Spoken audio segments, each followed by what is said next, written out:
Hello, my name is Dr. Chris Kane. I am a professor in the education department here at Mars Hill University, and I'm also the director for the Center for Engaged Teaching and Learning.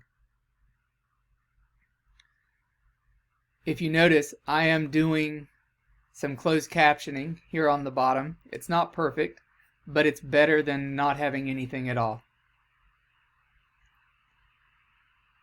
This is a PowerPoint to talk to you about some tips for learning during this time of disruption. This was a PowerPoint put together by Dr. McDaniel and Dr. Bratter from Rice University, and I think it's got some very good points. First, I want to say that I miss my students terribly. I miss our interactions. I miss you standing up in the classroom and presenting for me, and I miss presenting to you as well. I miss learning together. However, we're doing what we have to do to keep the majority of us safe. So let's start with our PowerPoint. What is the best way to use this unstructured time that we may now have? If some of your classes aren't meeting right now and your assignment due dates have been postponed, you may be wondering what to do to keep up or what to do not to fall behind. Continuing your reading, reviewing material that you do have, I think are both good things to do at this moment.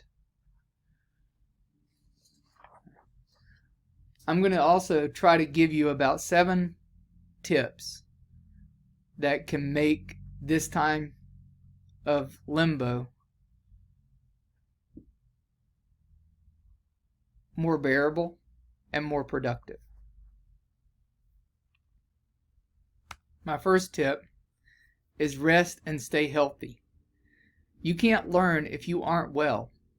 So you shouldn't think, now that there aren't classes, I have more time to study for my exam. I can and I should just work around the clock for these classes. Rest. Stay healthy. Focus on being well first. Remember to stand up and walk around. This includes mental well-being. Use positive self-talk and keep a growth mindset. Set reasonable expectations for yourself in this challenging environment. Moderate news intake. Be aware of how social media and constant news about whatever crisis is causing the disruption can fuel anxiety. It's okay to log off of those news sites and social media regularly. And also know that it's good to talk about those around you about how you're feeling.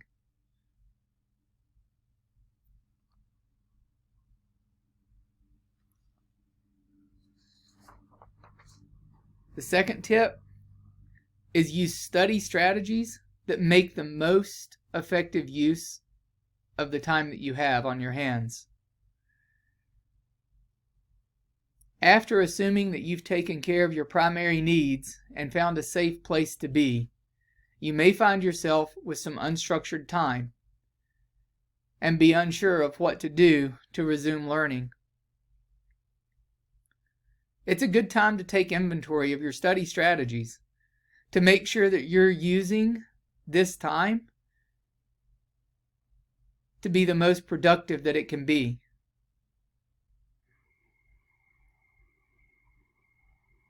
I know that this is a hard time because most of us are getting less direction about what to do from our instructors right now than we have since we've been at Mars Hill.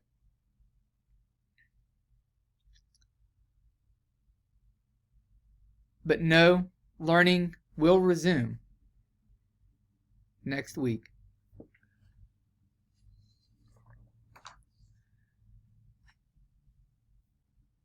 it may not resume in the same face-to-face fashion that we're accustomed to, but learning will resume. As we talk about study strategies, I want you to take a moment and look at this list. See if you can guess which ones of these are the most effective.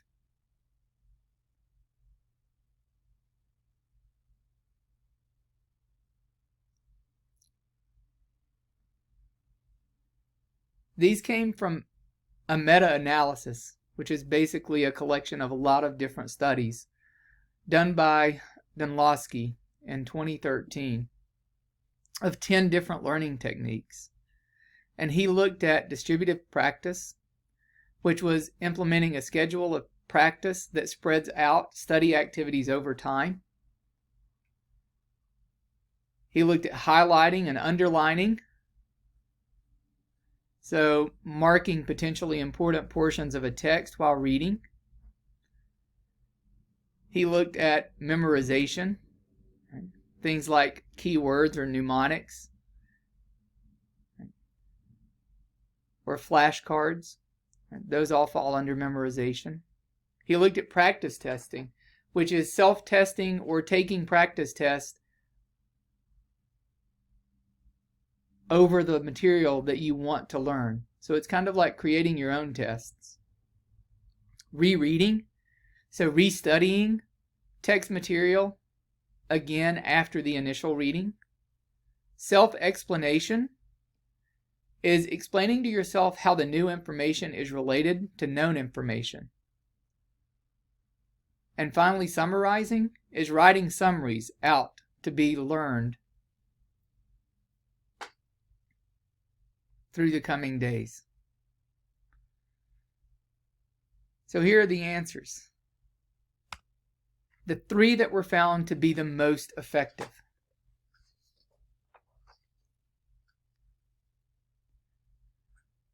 Distributive practice. Think of this as the opposite of cramming at the last minute. It means it's more effective to break your studying and practice up into short sessions distributed across time. And studies seem to suggest that the longer you need to remember something, the longer you should space apart the sessions that you are using to study. For example, to retain information for 1 week, it's best to space that practice sessions into 12 to 24 hours apart.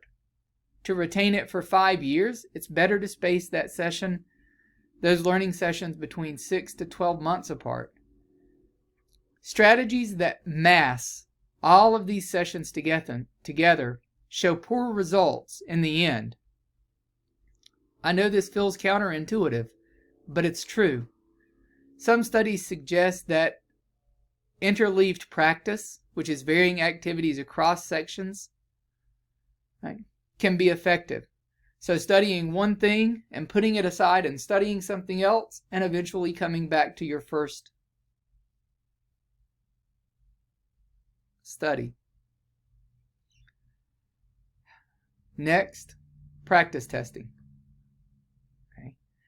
Getting something wrong, as you may have done when guessing your top 3 techniques on the previous slide, can help you retain the right answer better. Turns out that more neurons fire in getting the wrong answer than just getting the correct answer the first time. More practicing is better, and the best practice tests are the ones that force you to do free recall, not just recognizing the right answer. And as you may have expected from the distributive practice studies, several studies have increased the number of tests presented in immediate succession with a session to have minimal or non-existent effects. In contrast, the most benefits observed are when we have repeated tests that have been spaced out over time. And finally, self-explanation. As you might expect from the free recall finding above, having to explain to yourself why something is correct or how information fits together significantly aids learning.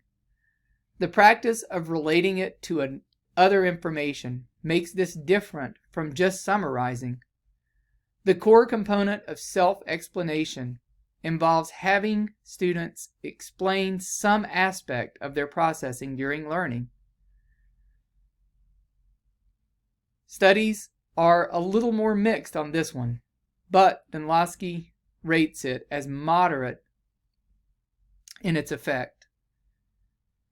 And it makes a lot of sense when your classes or your studying is disrupted to journal to yourself what you understand and how at this juncture you can keep track of that over time. All three of these could be adapted by a study group. You could explain things to a peer or vice versa. You could teach each other, help each other build practice tests, do distributive practice schedules. In other words, hold each other accountable during this time.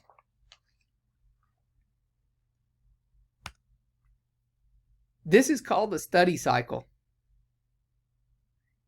This is from LSU's Center for Academic Success, and it highlights an example of how distributive practice sessions can be organized.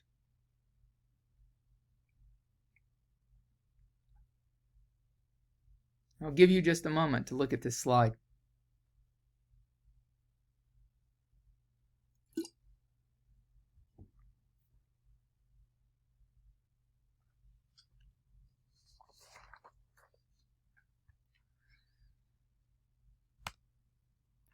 So let's talk about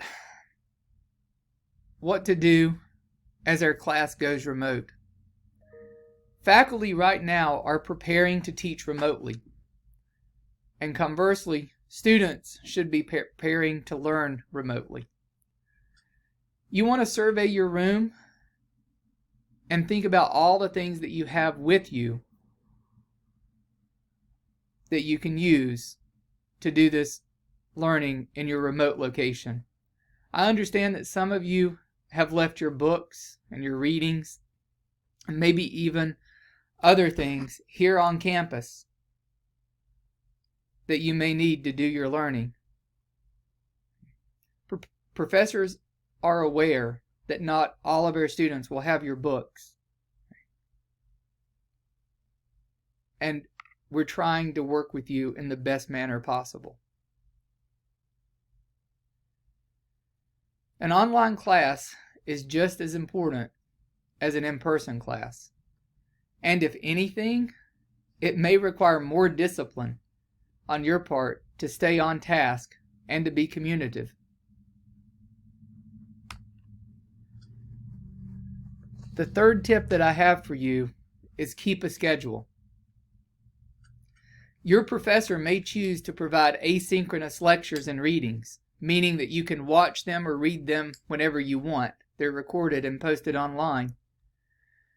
Even if they do this, try to keep your same class schedule and use the blocks of time when you would have gone to your class to spend time working online on that particular class. This goes along with the advice about distributive practice. Many online classes, readiness assessment tools stress the ability to keep a schedule as the #1 predictor of student success in online learning. Don't treat a take-home class like a take-home exam, something you can just pick up any time and do. Try to pick a regular time to go to class and stick with that time, just as if you were sitting in class face to face. Minimize distractions. Turn off your phones. Refrain from surfing the web or multitasking.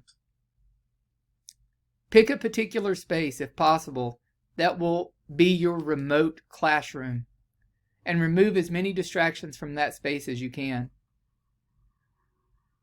Get a group of peers in your class to keep the same schedule with you.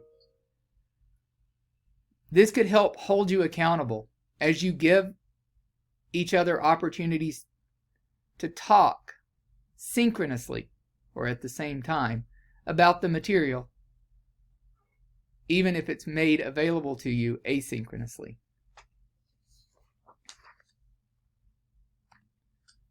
Keep taking notes. Just because you can rewatch a video or look at slides online doesn't mean you shouldn't take notes. Otherwise, you'll just be rereading or rewatching a lot of the same material, which research tells us is not very effective when it comes to learning. Many guides about online learning recommend that you take handwritten notes to vary the media you're using. You can pause videos and note timestamps in your notes to return to those spots later if you would like. Revisit the study circle that I showed you a few moments ago, and use notes before and after class to fill in those gaps and recap what you've learned. This goes along with the technique of self-explanation. It forces us to see how the information fits together. Tip number 5, check email and notifications regularly. Checking your email is important, even under normal circumstances, but it's even more important if your professor and your class are online. Check your email, your Moodle accounts, your Remind Me accounts, or any other communication tools that the professor may be using in this class. Log in regularly, not just once or twice a week, but maybe daily. Also, increase communications with your professors. Speak up and communicate even more than you ordinarily would. Your professor may have very few clues about whether you're understanding the material or not if you aren't meeting in person. It's vital for you to contact your professor if something doesn't make sense, or even if something doesn't make sense to you and you want to make sure you understand. Contacting your professor to discuss course material can even do double duty as self-explanation, because you're having to create the explanation as you ask. If you aren't sure how best to participate or communicate with your professor, ask for clarification on that too. Especially if your class is switching modes midway through the semester. It would be understandable to be confused. Don't be afraid to ask for help. Take advantage of any online or in-person office hours posted. If disruption causes workload bottlenecks, say you suddenly have 4 tests in one day, bring that up with your professor too. It's okay to alert them to how these disruptions in traditional classes are affecting you, and ask if they can accommodate.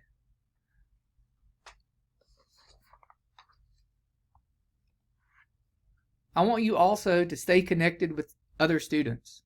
Find ways to keep in touch with the peers in your class, either within the remote classroom environment or outside of it. Your peers can help you learn material by forming small accountability or study groups.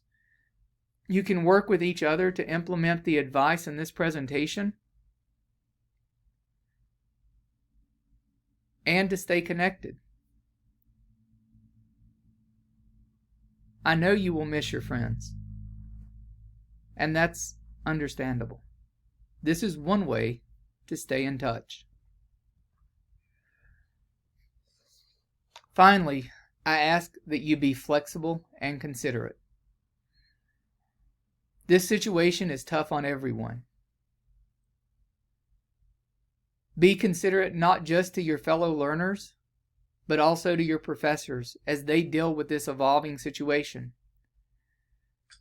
Try to be as prepared and as flexible as you are able to. Keep in mind Your professors and peers may get lots of emails. So identify yourself when you send an email. Make sure you tell them what class you're in. Use good email etiquette.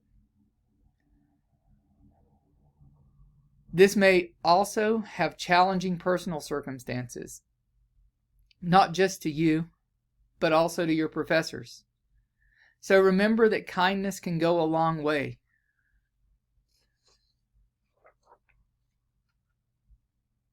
We want you all to stay healthy, and we want you back on the hill as soon as we can get you here.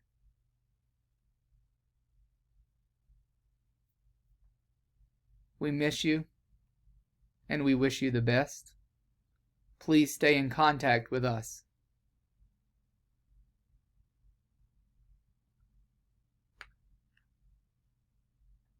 I hope you all have a beautiful day.